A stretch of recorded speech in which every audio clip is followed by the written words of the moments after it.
प्रणाम। Discover your journey divine love channel में आप सभी का स्वागत है। आज हम सबसे इम्पोर्टेंट टॉपिक पे बात करेंगे। कुछ वीडियोस मैंने देखे और उसमें बताया गया कि इनर वर्क जो है, ज़रूरी नहीं है कि आप घंटों मेडिटेशन करें, घंटों ये चीज़ें करें। आपको बस अवेयरनेस में आना है, आपके ट्विन आपको ट्रिगर कर रहे हैं, आपको लिखना है एंड देन हील करना है। यही है इनर वर्क, है ना? ऑब्वियसली अगर मैं बोलूँ कि अगर आपकी हायर कॉन्शियसनेस है और आप बहुत पावरफुल एनर्जी में आ गए हैं, तो आपको बस पावरफुल एनर्जी के साथ ये 2 स्टेप करने होंगे, ओके? तीसरा स्टेप मेडिटेशन। लेकिन अगर आपकी कॉन्शियसनेस वो हायर एनर्जी वाली नहीं है, तो आप अवेयरनेस में 2 से 3 दिन रहेंगे या चौथे या 5वें दिन रहेंगे। 6वें दिन आप अवेयरनेस से पूरी तरीके से गायब से हो जाएँगे। क्योंकि आपके अंदर है राहु और राहु आपको इतनी जल्दी बैलेंस में कर दे, ऐसा पॉसिबल नहीं होता। तो मैंने अपनी जर्नी में एक्सपीरियंस किया है। मैं कोई भी वीडियो अगर देखती भी हूँ ना, तो बहुत कुछ सीखती हूँ। मैं कभी भी उससे ऐसे नहीं देखती कि मेरे पास बहुत ज्ञान है, तो मैं उस वीडियो को देखूँ फिर मैं उसे जज करूँ। नहीं, जजमेंट नहीं है। जिस भी मेंटर का मैंने वीडियो देखा उसमें बस मैंने एक चीज़ को अंडरस्टैंड किया कि वो जो बोल रही है ना, जिनकी हायर कॉन्शसनेस है ना, वो ये चीज़ करता है। इनफैक्ट उस हायर कॉन्शसनेस में मैं भी हूँ, तो वो मैं करती हूँ। लेकिन अगर आपकी कॉन्शसनेस हायर नहीं है, अभी-अभी आपको शोल शॉक लगा है, तो क्या आप एकदम से अवेयरनेस में आ पाओगे? नहीं। अभी तो आप स्टकनेस में चल रहे हो ना। लेकिन यही मैंने बहुत अपनी जर्नी में रिसर्च किया, एक्सपीरियंस किया। तो मैंने ना डीएनए को बहुत डीपली और बहुत अच्छे से समझा कि डीएनए वर्क कैसे करता है। डीएनए इतना क्यों इम्पोर्टेंट है, ये सब मैंने जाना, समझा। अगर आपको अभी भी शोल शॉक लगा है ना, तो आपकी लाइफ में या तो पिछले जन्मों का या तो इस जन्म का, आप चाहें तो दोनों ले लीजिए। आपके अंदर अगर फ़ियर है, असुरक्षा है, नेगेटिविटी है, ओवरथिंकिंग है या आपकी फैमिली मेंबर में किसी के साथ ऐसा है, बहुत ज़्यादा सैडनेस है, बहुत ज़्यादा किसी ने बहुत बदतमीज़ी से बात की है या बहुत ज़्यादा डिस्टॉर्टेड एनर्जी है। अब वो आपके डीएनए में आप ऑलरेडी कैरी करके आ रहे हो, ओके? जिसे मैं बोलूँगी जंक डीएनए पैटर्न। अब आपको शोल शॉक लगा और आपको ये कहा गया है कि आपको अपने ट्विन को देखना है और ट्विन आपको जो ट्रिगर करते हैं, उस चीज़ को लिख कर हील करना है। अर्थात मैं कहूँ तो ये है मिरर एक्सरसाइज़, ओके? हम भले ये कह दें कि लिख कर हील करना है, पर है ये प्रोसेस मिरर एक्सरसाइज का। अब थोड़ा-सा मैं बताती हूँ कि अगर आपको ये कहा जा रहा है अवेयरनेस में रहना, मतलब हर टाइम जागरूक रहना है। अब क्या है, वो हर टाइम जागरूक तो रहेगी, लेकिन उनके अंदर उनके माइंडसेट में क्या चलेगा? Fear, negativity, disturbance, overthinking. क्योंकि नेगेटिव जो एनर्जी है, जंक डीएनए पैटर्न है, वो तो एक्टिव है ना, उसको हील ही नहीं किया गया। ऑलरेडी ग्लास में नेगेटिविटी भरी हुई है, लेकिन हम ऊपर से क्या भर रहे हैं? पॉजिटिविटी। मैं ये नहीं कहती कि पॉजिटिविटी बन मैं ये नहीं कहती कि पॉजिटिविटी बढ़ने से नेगेटिविटी नहीं जाती, ऑफ कोर्स जाती है। पर आप देखना आपका एफर्ट कितना लग रहा है? 20, ओके? लेकिन वो जो नेगेटिविटी है, वो कितनी है? 80, ओके? अब मैं ये कह रही हूँ कि इनर वर्क बहुत ज़्यादा इम्पोर्टेंट इसीलिए है क्योंकि आप 80% की नेगेटिविटी रिलीज़ कर सकते हैं इनर वर्क से। क्योंकि इनर वर्क बहुत ज़्यादा पॉजिटिविटी है। एक हायर कॉन्शियसनेस वाला पर्सन इन चीज़ों को अंडरस्टैंड करेगा कि एक हायर सोल बहुत ही ईज़ी स्टेप बोल रही है जो कि गलत नहीं है। फॉर एग्ज़ाम्पल जैसे प्रेमानंद महाराज जी, उन्होंने बचपन से तपस्या की है और एंड में उनको एक फल मिला है, वो है राधा नाम जप करना। उनको वो फल मिल गया है, तो वो उसी हायर कॉन्शियसनेस से सबको गाइड कर रहे हैं राधा नाम जप करो, जो कि बिल्कुल गलत नहीं है। लेकिन जो नाम जप कर रहे हैं, उनको हो रही है बहुत ज़्यादा डिस्टर्बेंस, क्योंकि उन्होंने एकदम से नाम जप करना शुरू किया। उन्होंने सीखा ही नहीं कि हमारी शुद्धिकरण होती है, हमारे कर्मा एक साथ आते हैं। वो डर जा रहे हैं। नेगेटिविटी बहुत ज़्यादा भारी हो जा रही है, डिस्टर्बेंस हो रहा है, परेशानी हो रही है, वो डर जा रहे हैं। क्योंकि उन्होंने उस पर काम नहीं किया ना। प्रेमानंद महाराज जी कंटिन्यू काम करते हुए आ रहे हैं। इनफैक्ट बहुत सारे ऐसे गुरु हैं जो अपने ऊपर कंटिन्यू काम करते हुए आ रहे हैं और एंड में उन्हें समझ में आ रहा है अरे बस इतना ही स्टेप करना है। तो जो भी मेंटोर है उन्होंने गलत नहीं कहा, वो एंड में समझ चुकी है कि हमें करना क्या है। पर उस एंड में पहुंचने के लिए सफर शुरू तो करना पड़ेगा ना। हम एकदम से कैसे मंजिल तक पहुंच जाएंगे? अंडरस्टैंड। अगर एकदम से मंजिल तक पहुंच जाना होता तो माँ पार्वती इतनी तपस्या क्यों करती महादेव से विवाह करने के लिए? उन्होंने तपस्या की स्वयं को बैलेंस करने के लिए। वो चाहती तो एकदम से वो अपने आप को बैलेंस कर लेती और उनका विवाह हो जाता। पर नहीं, हमें अटैचमेंट से डी-अटैचमेंट तक पहुँचना ज़रूरी होता है। वो एक सफ़र है। प्लस हमारे जंक डीएनए पैटर्न को हील करते हुए बेस्ट डीएनए पैटर्न डेवलप करना, वो भी एक सफ़र है। हमारे बैड कार्मिक अकाउंट को क्लोज़ करते हुए एक बेस्ट कर्मा, एक पॉज़िटिव एनर्जी क्रिएट करना, ये भी हमारा एक सफ़र है। प्लस बहुत लोगों को हमने पास्ट लाइफ में हर्ट किया है, तकलीफ दी है, खुद को भी दी है। तो अपने आप को माफ़ करते हुए, लोगों को माफ़ करते हुए एक ऐसी लाइफ जीना जहाँ पीसफुल एनर्जी है। प्लस हमें अपनी यात्रा में अपने शैडो वर्क, ब्लॉकेज पर काम करते हुए, हील करते हुए अपने माइंडसेट को पॉजिटिव बनाना भी एक सफ़र है। जब हम ऐसे सफ़र तय करेंगे तो हमारे पंच तत्वों की शुद्धिकरण होगी और जब पंच तत्वों की शुद्धिकरण होगी तब हम इल्यूजन और इंट्यूशन में फ़र्क को समझेंगे। तब हम हायर कॉन्शियसनेस कहना क्या चाह रही है, सिंपल शब्दों में वो जो कह रही है, क्या मैं उसे महसूस कर रही हूँ? क्या मैं उसे बहुत अच्छे से समझ पा रही हूँ? इन चीज़ों को हम समझेंगे, है ना? मतलब कि हमें एक सफ़र तय करना पड़ता है, इनर वर्क करना पड़ता है। इनर वर्क में ये सारी चीज़ें हमारे बहुत सारी नेगेटिविटी एनर्जी को रिलीज़ करने का काम करती है क्योंकि ये पॉज़िटिव एनर्जीज़ होती हैं। हम जो भटके हुए रहते हैं, रनर, चेज़र डायनामिक में रहते हैं, वो स्टॉप होता है। इनर वर्क करते-करते हमारे अंदर डिटैचमेंट आती है। इनर वर्क करते-करते फुल मून और न्यू मून में जो हम बहुत ज़्यादा एंग्ज़ायटी के शिकार हो जाते हैं, साँस लेने में दिक्कत होती है, फिज़िकल बॉडी डिस्टर्ब होती है, ओवरथिंकिंग बहुत होती है, भूख ज़्यादा लगती है, तो कभी भूख नहीं लगती है, प्यास ज़्यादा लगती है, तो कभी प्यास नहीं लगती। ये जो चल रहा है ना, इनर वर्क करते-करते ये सब बैलेंस में आ जाता है। हमारे अंदर की शिव शक्ति बैलेंस में आना शुरू होती है। तब जो भी पोर्टल्स लगते हैं, फुल मून, न्यू मून आता है, उसका असर हम पर ज़्यादा नहीं होता। अगर होता है तो पॉज़िटिव एनर्जी हमारे अंदर आकर हमें पॉज़िटिव बनाती है। तो हमारे अंदर जो वाइब्रेशन है, उसको हमें स्ट्रॉन्ग करना होता है, अपना ऑरा स्ट्रॉन्ग करना होता है। तो ये एक सफ़र है, जहाँ हम पुराने पैटर्न को ब्रेक करते हैं और ये बहुत ईज़ी है। ईज़ी इसलिए क्योंकि आप हर एक हीलिंग को 15-15 दिन का टाइम दीजिए या 20-20 दिन का टाइम दीजिए। आप तो लगभग आई थिंक 1 साल के अंदर बहुत स्ट्रॉन्ग पर्सन बन जाएँगे। और मिरर एक्सरसाइज़, योगा, प्राणायाम इनको अपनी लाइफ में ज़रूर रखें। आपका जो ध्यान इधर-उधर भटकता है ना, वो भटकना बंद होता है। इसी इनर वर्क के थ्रू आप 3D में एक्शन लेना शुरू करते हैं, वरना आप एक्शन भी ना ले पाएँ। अगर मैं किसी को बोलूँ ना कि आप अपने बॉस को जाके ये बोल दीजिए, वो कभी नहीं बोल पाएँगे। लेकिन अगर उन्होंने हीलिंग करी है, अपने आप को स्ट्रॉन्ग बनाया है, तो वो बहुत प्यार से अपने बॉस को बहुत अच्छे से जवाब दे पाएँगे और शायद उनके बॉस बुरा भी ना माने। क्योंकि जब आप इनर वर्क करते हैं, तो बहुत सारे ऐसे टूल होते हैं जिससे कि हम सामने वाले पर्सन से बहुत अच्छे से बात करते हैं और सामने वाला हम पर गुस्सा भी नहीं करता। तो क्योंकि हम अपने ऊपर काम कर रहे हैं, जितना हम पॉज़िटिव होते हैं ना, सामने वाला जितना भी नेगेटिव हो, वो हमारे प्रति हमेशा पॉज़िटिव रहेगा।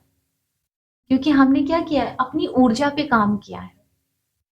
अगर हम इनर वर्क करके अपनी ऊर्जा की स्तर को हाई नहीं करेंगे, तो एक पर्सन अगर वो नेगेटिव सबके लिए तो आपके लिए भी नेगेटिव होगा।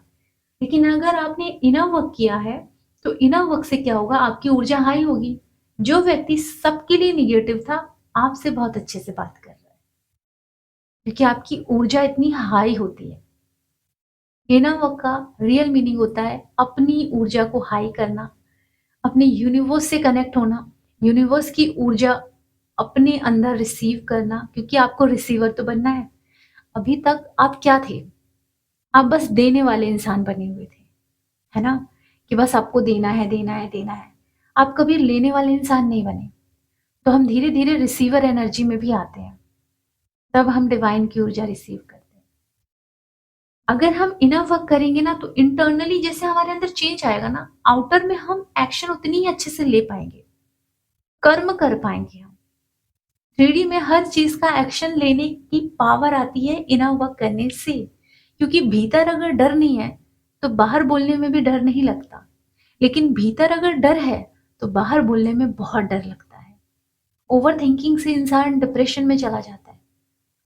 इनर वर्क कितना ज़रूरी है पता है? 9-9, 10 साल के बच्चे सुसाइड कर रहे हैं। अगर वो इनर वर्क नहीं करते हैं ना, तो यही हाल होता है। अगर इनर वर्क करोगे, स्ट्रॉन्ग बनोगे, तभी एक बेस्ट माइंडसेट आपके अंदर क्रिएट होगा।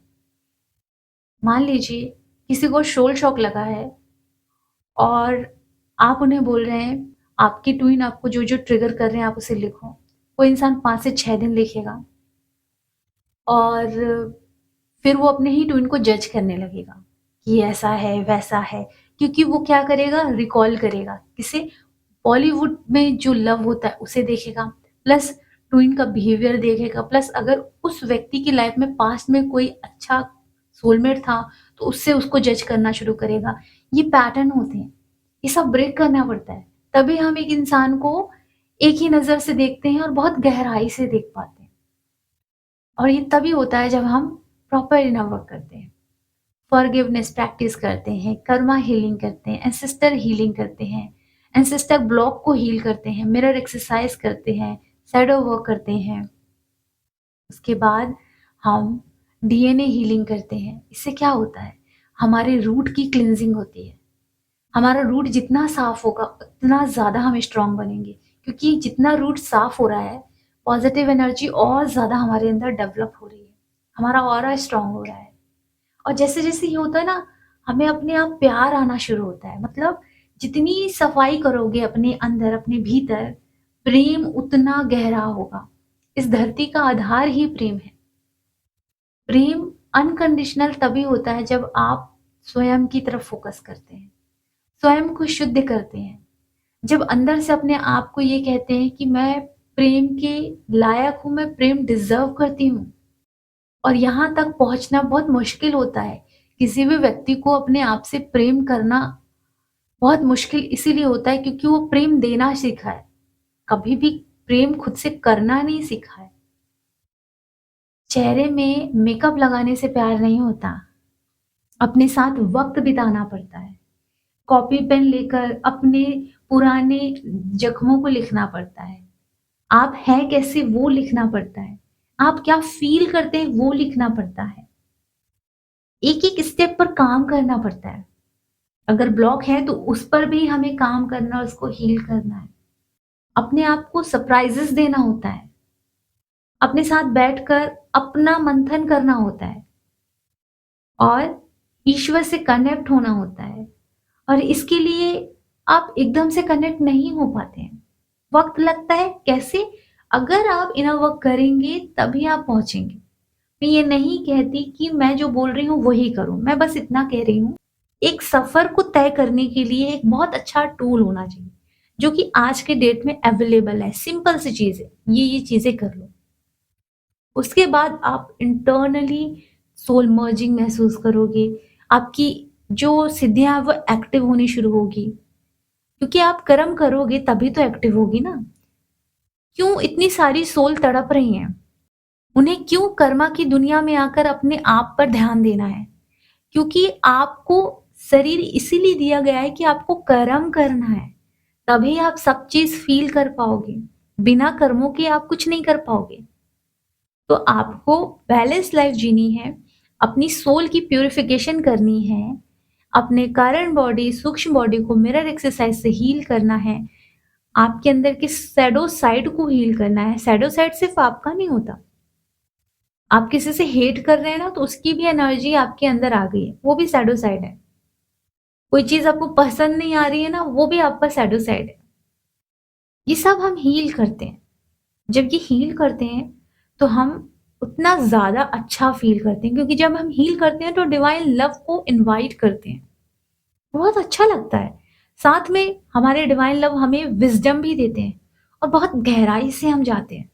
जितना गहराई से हम समझना शुरू करते हैं ना, उतनी गहराई से हमको अपने आप से प्यार होता है। एंड में हमको समझ में आता है कि परमात्मा कोई और नहीं, हमारे भीतर ही है। या ये कहो कि हमारी चेतना जो है वो है परमात्मा। हम स्वयं, हमारे भीतर ही स्वयं ईश्वर है। हमारी चेतना ही हमारी ईश्वर है। हमारी सोल जो है वो हमारी ईश्वर है। पर वो एकदम से फ़ील नहीं होगा, वो महसूस नहीं होगा। क्यों नहीं होगा? क्योंकि हमारी कॉन्शसनेस इतनी ज़्यादा अभी एक्टिवेट नहीं है। हमें पता सब कुछ है।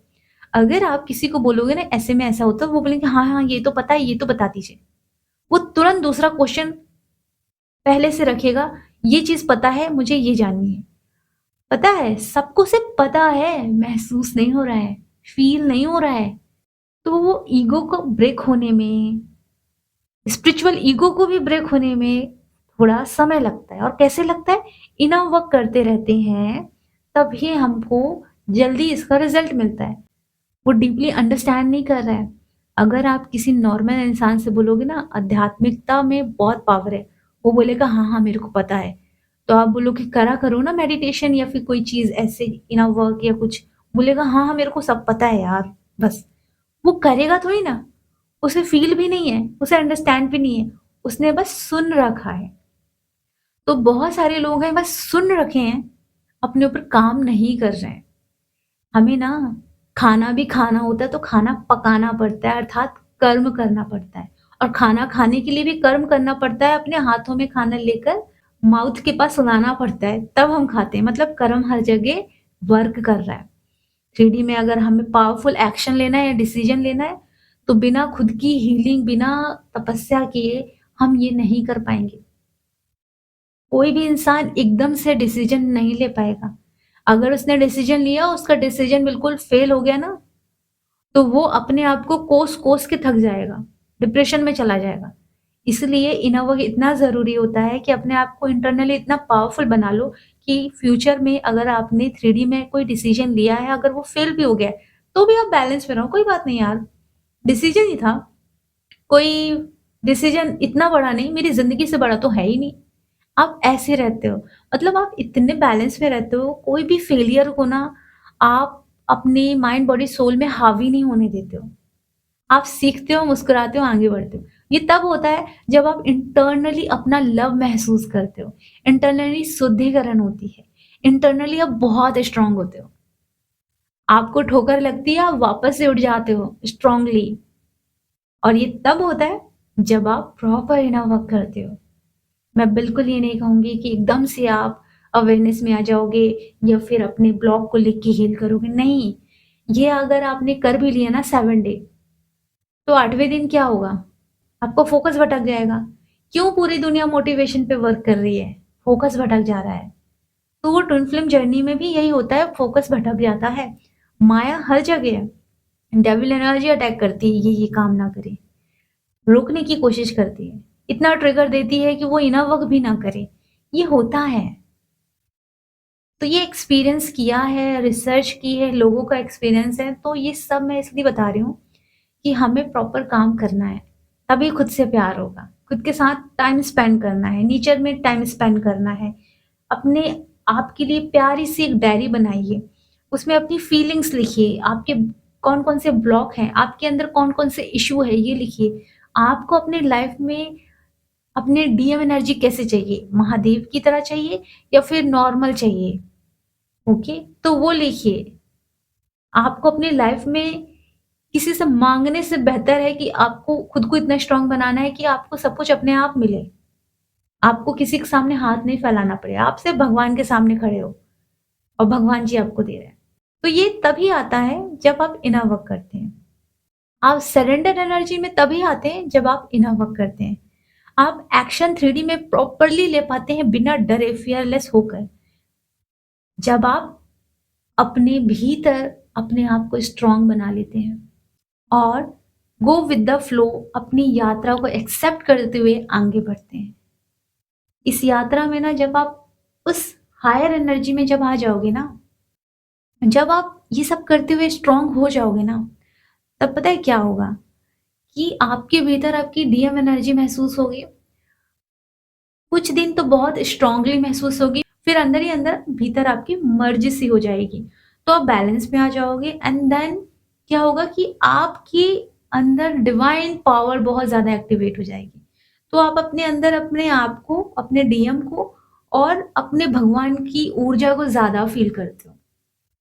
और फिर आप सिर्फ़ और सिर्फ़ अपने सोल पर्पस पे ध्यान देते हो, अपने बिहेवियर को बहुत अच्छा रखते हो, अपने ब्लॉकेज पर काम करते हो, मेडिटेशन करते हो, जो भी इनर वर्क होते हैं, जो भी आपकी इच्छा होती है वो आप करते हो एंड आप हर समय अपने आप को खुश रखने पे फ़ोकस रखते हो। आप अपनी ऊर्जा को बस हाई रखने पे फ़ोकस करते हो। ये होता है, आता है टाइम, एकदम से नहीं होता, क्योंकि अगर ये एकदम से हो जाएगा, तो फिर मूवी तो बनेगी ही नहीं ना। मूवी तब बनती है जब आपका सफ़र कैसा होता है। आपने देखा भी होगा, मूवी का द एंड तभी होता है जब आपको मंज़िल मिल जाती है। लेकिन मूवी तब तक मूवी रहती है जब तक सफ़र चल रहा है। तो अपने सफ़र को स्ट्रॉन्गली जियो खुश होकर। अपने सारे ब्लॉक देखो, अपने आप को हील करो। भाई 15 दिन एक ही इनर वर्क को टाइम देके उसको हील करो। फिर 15 से 20 दिन एक ही इनर वर्क को टाइम देके हील करो। ऐसे करते जाना है आपको। ओके। और धीरे-धीरे जब आप ऐसे करोगे ना, आपको ना भीतर प्यार आने लगेगा। जैसे अभी सिर्फ़ महादेव का नाम, अगर आप महादेव से कनेक्टेड हैं या राधा रानी या कृष्णा जी से, कंटिन्यू ना उनके बारे में सोचते रहो, उनके बारे में बोलते रहो, उनका नाम लेते रहो और जो वो रोना-सा आएगा ना, इमोशनल जो होगे, भरपूर प्यार जो महसूस होगा, वो होता है लव। और यही लव आपको आपके प्रति होना चाहिए। प्रेम का मतलब किसी व्यक्ति को पाना नहीं होता। प्रेम तो आपकी पूरी दुनिया को हिला देता है। प्रेम आपको आप रहने नहीं देता। प्रेम आपको सर्वगुण संपन्न बना देता है, क्योंकि आप अपने ऊपर वर्क करते हैं, भीतर से अपने आप के अंदर बदलाव लाते हैं। आप अपने शब्दों में मिठास लाते हैं। आप अपने सभी चक्रा को शुद्ध करने पे फ़ोकस करते हैं। आप अपने अंदर के डीएम और डीएफ की ऊर्जा को बैलेंस करने पे फ़ोकस करते हैं। ये सब एकाएक नहीं होता है। अगर एकाएक हो जाता ना, तो जब आप 15 से 16 साल के थे, तभी आपको भगवान यूनियन में ले आते और आप यूनियन में ही रहते। एकाएक होना होता तो हो जाता। आपका सफ़र क्यों बनाया गया है? सफ़र बनाया ही इसलिए गया है कि आप सफ़र करते-करते सीखें। आप प्रेम की रिस्पेक्ट करना सीखें। कोई भी चीज़ अगर आपको आसानी से दे दी जाती है ना, तो आप डिसरिस्पेक्ट करते हो। चाहे वो ज्ञान हो, चाहे व्यक्ति हो, चाहे कोई सिचुएशन हो, चाहे फिर कोई सामान हो। भगवान आपको सिखाते हैं रिस्पेक्ट। जितना टाइम लगेगा ना, वो चीज़ मिलने में, आप उसकी उतनी ज़्यादा वैल्यू करोगे। लेकिन जब आप बहुत ज़्यादा बैलेंस और स्ट्रॉन्ग हो जाते हो ना, आपके अंदर की शिव शक्ति बैलेंस हो जाती है, तो तब जब आपको कोई चीज़ दी जाती है या फिर आपको कोई पर्सन दिया जाता है, तो आप देखते हो ये तो मेरे भगवान का है, मेरे भगवान ने दिया है। आपका हायर कॉन्शियसनेस डिविनिटी वाला हो जाता है। तो आप उसकी और ज़्यादा वैल्यू करते हो। इसलिए नहीं कि वो व्यक्ति है, नहीं। वो जो सामान मिल रहा है, उस सामान में भी डिवाइन ऊर्जा है। वो जो व्यक्ति मिल रहा है, उस व्यक्ति के भीतर भी डिवाइन ऊर्जा है। आपकी नज़र इतनी प्योर हो जाती है। अगर आप जिस जगह बैठे हो ना, फॉर एग्ज़ाम्पल हो सकता है आप अपने घर में बैठे हो और खाना खा रहे हो। आप उस स्थान की भी कद्र करते हो। जिसने खाना बनाया उसकी भी रिस्पेक्ट करते हो, जिसने वो थाली बनाई, कटोरी बनाई उसकी भी रिस्पेक्ट करते हो। जिसने अन्न बनाया, जो भी अनाज बनाया उसकी भी रिस्पेक्ट कर रहे हो। वो जो खाना बना उस गैस, उस अग्नि की भी रिस्पेक्ट कर रहे हो और जिसने वो खाना आपको लाकर दिया, आप उसकी भी बहुत रिस्पेक्ट कर रहे हो। तो आप ना इतना ज़्यादा डीपली हर चीज़ की वैल्यू करने लगते हो, कद्र करने लगते हो और भगवान चाहते ही यही है कि आप हर चीज़ की कद्र करें। और जब तक आपके अंदर ये एनर्जी नहीं आती, आप बस ये बोलते हो कि नहीं, नहीं मैं तो कर रही हूँ, नहीं। ईश्वर को पता है ना कि आपके भीतर कब वो कद्र वाली एनर्जी आएगी। जब आप कुछ लेसन सीखोगे तभी आएगी। तो वो जानते हैं और आपकी लाइफ में बहुत सारे ऐसे टेस्ट भेजते जाते हैं जिससे कि आप सीखो, वैल्यू करो। तो जब आप उस लायक हो जाते हैं तो भगवान जी को पता है कि जब आप एक लायक पर्सन बन चुके हैं, तो आपको गिफ्ट देना चाहिए। तो वो देते हैं। फाइनेंशियली आप स्ट्रॉन्ग बनते हैं, आप ग्रो करते हैं स्पिरिचुअली, आपकी माइंड, बॉडी, सोल बहुत स्ट्रॉन्ग होती है, आपका कॉन्शसनेस बहुत हाई होता है, आपकी जीवन में जो सिद्धियाँ आपकी होती हैं, वो आपको रिसीव होना शुरू हो जाती हैं। बहुत सारी ऐसी सिद्धियाँ होती हैं, जो आपको मिलने लगती है। ये ऐसे नहीं मिलती कि बस आप अवेयरनेस में आए, ट्विन ने आपको ब्लॉग दिखाया और आप लिखने लगे और उसको हील करने लगे। हील करने के लिए भी आपके पास विज़डम होनी चाहिए, उसको देखने का तरीका होना चाहिए। और वो कैसे आता है? इसी हीलिंग टेक्निक से आता है। मैं ये नहीं बोल रही हूँ कि बस आप यही करें, बहुत सारे लोग सिर्फ़ नाम जप करते हुए आगे बढ़ते हैं, उनको टाइम लग जाता है, ओके? लेकिन जब आप एक सरलता से ये चीज़ें करते हुए आते हो ना, क्योंकि ऑलरेडी इसे प्रॉपरली एक एनर्जी के साथ बनाया गया है। जब ये करते हुए आते हो तो आप बहुत जल्दी इसका इफ़ेक्ट देखते हो। तो जब इसका इफ़ेक्ट आप देखते हो, तब ही आपके अंदर बहुत जल्दी-जल्दी क्लींजिंग होनी शुरू होती है। आप इस चीज़ को समझते हो कि जितना मैं हीलिंग कर रही हूँ, सारे ब्लॉक सरफेस पर आ रहे हैं, कर्मा भी सरफेस पर आ रहा है, डिवाइन सारे कर्मा को हील कर रहे हैं, क्लीन कर रहे हैं। आपके माइंड, बॉडी, सोल पर इफ़ेक्ट पड़ता है, ऑफ कोर्स पड़ता है। भगवान आपको बदल के रख देते हैं। अगर आज आपका खाना-पीना सही तरीके से नहीं है, सही टाइम पे नहीं है, ये सब चेंज हो जाता है।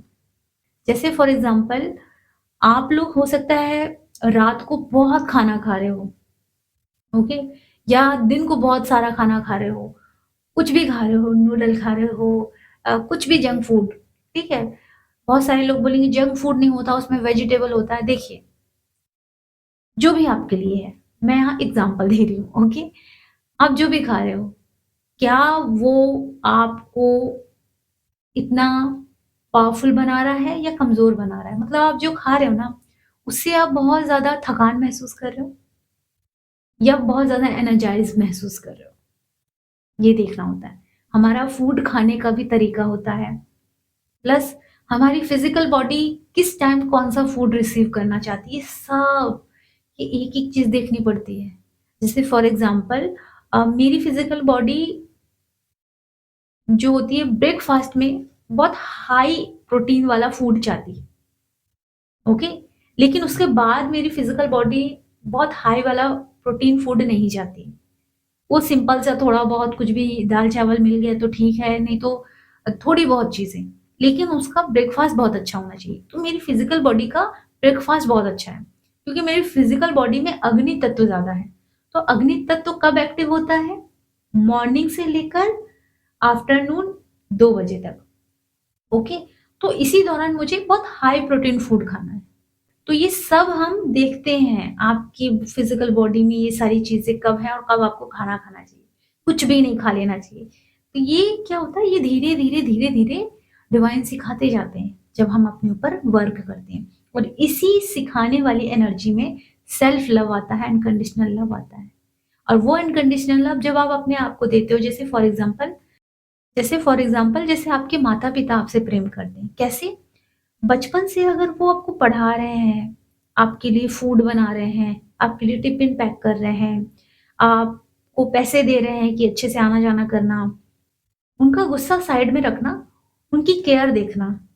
वो आपको इसलिए प्यार नहीं कर रहे हैं कि आप पढ़ोगे, लिखोगे, तो आप उनके लिए कुछ करोगे। नहीं, वो आपको इसलिए प्यार कर रहे हैं, आपकी इसलिए केयर कर रहे हैं, ताकि आपकी ग्रोथ हो, आप आगे बढ़ो।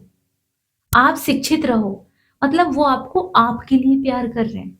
और प्रेम का यही एक रियल मीनिंग होता है कि कोई आपको जो प्रेम करता है ना, वो आपकी ग्रोथ, आपके लिए प्यार करता है।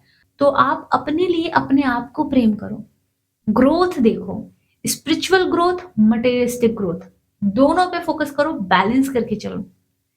एकदम से दोनों पे फोकस नहीं होगा, कोई बात नहीं। पहला गोल है स्पिरिचुअली स्ट्रांग होना, फिर दूसरा गोल है मटेरियलिस्टिक लाइफ में ग्रो करना।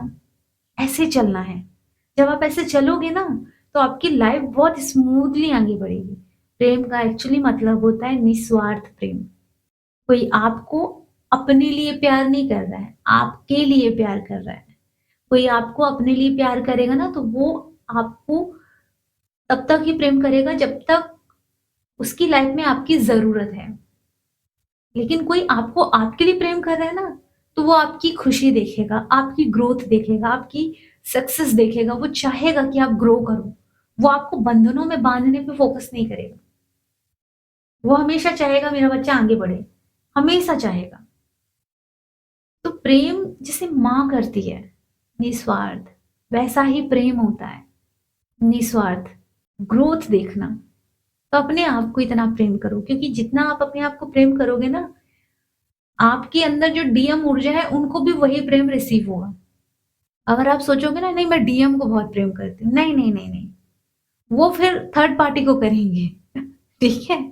ये होता है क्योंकि वो आपकी सोल है ना, वो आपको रिफ्लेक्ट कर रही है। तो अपने आप को जितना प्रेम करना चाहो, उतना प्रेम करो।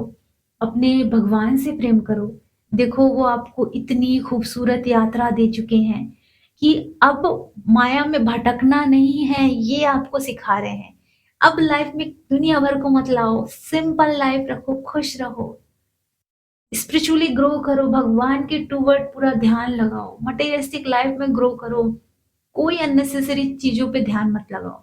जैसे मैंने मंगल यान वाली मूवी देखी, उसमें मैंने देखा सारी फीमेल ने पूरी शिद्दत से मंगलयान से रिलेटेड वर्क किया। आप देख रहे हो कि जिंदगी में खुश होकर काम करना और अपना नाम बना लेना कितना बड़ा काम है। दुनिया को कुछ नया सिखाना। जिंदगी में बस शादी करना, बच्चे करना ही नहीं होता है। जिंदगी में जब आप स्पिरिचुअल होते हो ना, तो आपको एक्चुअली पता चलता है काम की वैल्यू, आपके होने की वैल्यू। जब आप स्पिरिचुअली खुद से कनेक्टेड होते हो, भगवान से कनेक्टेड होते हो, तब आपको समझ में आता है यार, जिंदगी में बस दो ही चीज इंपॉर्टेंट है, एक हम और हमारे भीतर के भगवान, और दूसरा हमारा सोल पर्पस। सोल पर्पस क्या होता है, मैंने अपने वीडियो में बनाया है, आप जाकर देख सकते हैं। तो सोल पर्पस और हमारा होना इस दुनिया में बहुत इंपॉर्टेंट है। इसलिए मुख्यमंत्री योगी जी भी सिंगल हैं अपनी लाइफ में, मोदी जी भी सिंगल हैं अपनी लाइफ में, यहाँ तक कि हमारे अब्दुल कलाम भी सिंगल थे, रतन टाटा भी सिंगल थे, क्योंकि उनको समझ में आ गया था कि लाइफ में वर्क और खुद को खुश रखना बहुत ज्यादा जरूरी है।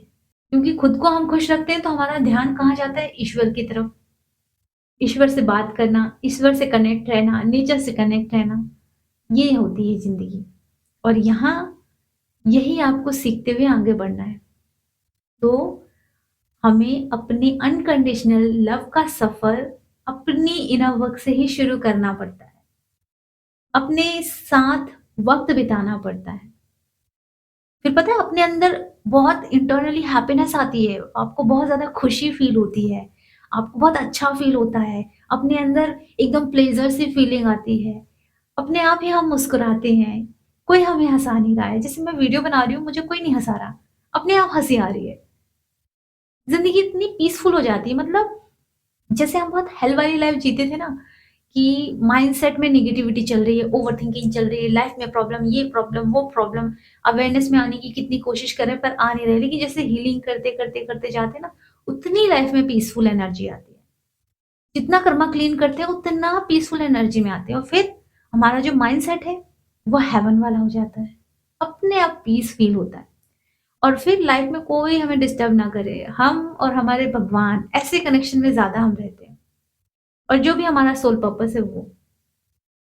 तो यहाँ तक पहुँचने के लिए एकदम से अवेयरनेस नहीं आती है। अवेयरनेस तक पहुँचने के लिए एक सफ़र तय करना पड़ता है। अपने माइंडसेट को स्ट्रॉन्ग करना पड़ता है, तभी माइंडफुलनेस की प्रैक्टिस होती है। मैंने अपने भाई को एक रियल एग्ज़ाम्पल बताया था कि अगर हम ये काम करते हैं ना, तो 24 घंटे में लगभग 18 घंटे इस काम को देना पड़ेगा। क्योंकि ये मेरा पर्सनल एक्सपीरियंस है, मैं बता रही हूँ। तो जो मेरे छोटे भाई हैं उन्होंने इन चीज़ों को अच्छे से नहीं लिया। हाँ, हाँ, पता है मुझे ऐसे लिया, ओके? तो उन्होंने क्या किया, उन्होंने एक्शन ले लिया। जो मैंने बोला था जस्ट उसके अपोज़िट उन्होंने एक्शन ले लिया। उन्होंने बोला मेरा तो जल्दी काम हो जाएगा। एंड आप बिलीव नहीं करेंगे, जब उन्होंने वो एक्सपीरियंस किया प्रैक्टिकली, तब उन्हें पता चला कि 18 से ज़्यादा घंटे लग रहे हैं, 20 घंटे लग रहे हैं। एंड देन फिर उन्होंने वो चीज़ छोड़ दी। मतलब मैं जो बता रही हूँ वो चीज़ें एकदम से किसी को समझ में नहीं आएगी। जब तक वो इंसान एक्सपीरियंस नहीं करेगा ना, फ़ील नहीं करेगा ना, तब तक वो डीपली इस चीज़ को अंडरस्टैंड नहीं कर पाएगा। इसलिए मैं बस कहती हूँ स्टेप बाय स्टेप चलना है। अपने आप ही फ़ीलिंग आएगी, अपने आप ही अंडरस्टैंडिंग आएगी। एकदम से छलांग लगाओगे तो कुछ समझ में नहीं आएगा और शायद आप 1 महीने भी ये चीज़ें ना कर पाओ। सो प्रॉपरली इनर वर्क करो ताकि आपके अंदर सेल्फ लव अपने आप फ़ील होना शुरू हो। अपने डिवाइन के टुवर्ड ध्यान लगाना शुरू करो। अपना सोल पर्पस करना शुरू करो। सोल पर्पस क्या होता है ये मैंने बताया है, वीडियो जाकर देख लेना। मैंने बहुत अच्छे से एक्सप्लेन किया है, अनकंडीशनल लव भी ऐसे ही शुरू होता है। अपने आप से प्यार करने का सफ़र ऐसे ही शुरू होता है। जितनी शुद्धिकरण होगी उतना अंदर प्रेम जागृत होगा क्योंकि हम सब प्रेम से बने हैं। हमारे भीतर प्रेम है, फ़ील नहीं कर पा रहे हैं क्योंकि अशुद्धि बहुत है। शुद्धिकरण करेंगे, अपने आप फ़ील करेंगे। जितना हम अपने माइंड, बॉडी, सोल, अपने सूक्ष्म बॉडी को, अपने कारण बॉडी को शुद्ध करेंगे, उतना ज़्यादा हमारी चेतना अवेयरनेस में आएगी। और जितना ज़्यादा हमारी चेतना अवेयरनेस में आएगी, बहुत अच्छे से हम नेगेटिव थॉट और पॉजिटिव थॉट को समझ पाएँगे। ये भी समझ पाएँगे कि क्या चीज़ रॉन्ग है, क्या चीज़ नहीं है। हालाँकि कुछ रॉन्ग नहीं है, ये भी समझ में आता है। भगवान ने जो भी बनाया कुछ रॉन्ग नहीं है। पर किसी के लिए नेगेटिव थॉट बुरा है, तो किसी के लिए नेगेटिव थॉट अच्छा है। अगर आप सकारात्मक हो तो नेगेटिव थॉट को कैसे देखोगे? ये नेगेटिव थॉट चाहिए ही नहीं, हमें सकारात्मक ऊर्जा चाहिए। क्योंकि आप पॉजिटिव एनर्जी में, वहीं कोई नेगेटिव एनर्जी में तो उसे सकारात्मक सोच ही नहीं चाहिए, उसे नेगेटिव थॉट चाहिए। तो हर किसी की नज़र में अपने-अपने थॉट होते हैं। किसी चीज़ को कोई और नेगेटिव समझता है तो कोई पॉजिटिव समझता है। तो ये सब धीरे-धीरे समझ में आएगा कैसे? खुद के पंच तत्वों की शुद्धिकरण करना है। बेसिक इनर वर्क से शुरू करना है।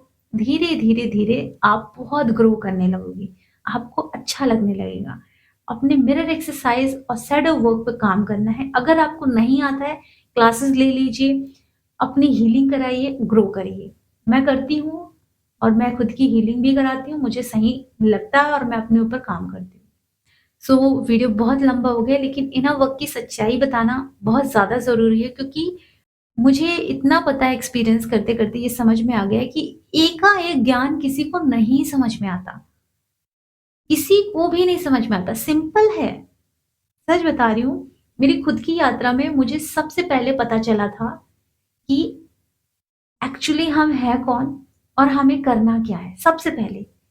इस चीज़ को मैंने शायद 2 से 3 दिन किया, उसके बाद निकल गया माइंड से। उसके बाद मैं सफ़र करते एंड में पता है क्या है? जो फर्स्ट टाइम मुझे बताया गया था वही निकल कर आया। मैंने बोला ये तो मुझे पहले से ही पता था, लेकिन फ़ील करने वाला सफ़र ज़्यादा ज़रूरी है। डीपली अंडरस्टैंड करते हुए आगे बढ़ना ये सफ़र ज़्यादा ज़रूरी था। उस एक सत्य को जानने के लिए, जो सत्य मुझे पहले से पता था, लेकिन फिर भी मुझे एक सफ़र तय कराया गया ईश्वर की तरफ से। मैंने तय किया, तब मुझे एहसास हुआ जो मुझे फ़ील होता था। अंडरस्टैंडिंग के साथ मैं ग्रो करती गई और वो जो सत्य मुझे पहले बताया गया था, उस पर मैं वापस आ गई। मतलब मैं घूम कर वहीं आ गई। ये हुआ था मेरे साथ। ओके? सो सफ़र तो तय करना है, तभी आप महसूस करते हुए आगे बढ़ोगे। आपको सत्य बोल दिया जाए ना तो भी सत्य की वैल्यू आपकी नज़रों में नहीं होगी। रीज़न बस इतना है, सत्य को समझने के लिए अवेयरनेस में आना ज़रूरी है। कॉन्शसनेस को स्ट्रॉन्ग बनाना ज़रूरी है। जो कि वो जो मेंटोर थी, गलत नहीं थी, उन्होंने सत्य रखा, लेकिन वो सत्य कौन पहचान सकता है? जिनका कॉन्शसनेस लेवल हाई है, वही पहचान सकता है। उस शब्दों की गहराई को भी वही समझ सकता है जिनका कॉन्शियसनेस लेवल हाई है। ओके, फिर मिलेंगे नेक्स्ट वीडियो में। अगर आप लोगों को क्लासेस चाहिए तो सारी डिटेल डिस्क्रिप्शन बॉक्स में है। अपना ख्याल रखें, खुश रहें, गॉड ब्लेस यू।